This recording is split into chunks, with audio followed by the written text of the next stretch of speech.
گائے اور خرگوش۔ ایک جنگل میں گائے اور خرگوش رہتے تھے۔ گائے اور خرگوش آپس میں بہت اچھے دوست تھے۔ وہ جنگل میں سارا دن گھومتے اور خوب مزے کرتے تھے۔ گائے نے جنگل کے تمام جانوروں کی دعوت کا اہتمام کیا۔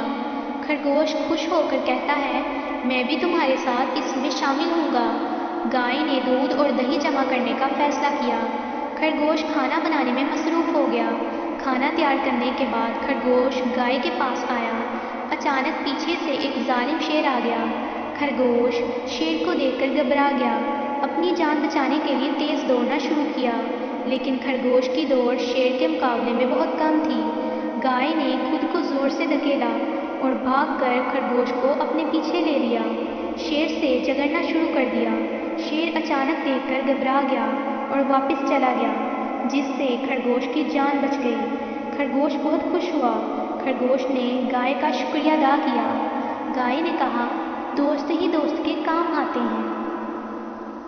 میرے چینل کو سبسکرائب کریں اور بیل آئیکن کو آن کرنا نہ بھولیں تاکہ آپ کو سب سے پہلے میری نئی ویڈیو ملتی رہے۔ شکریہ۔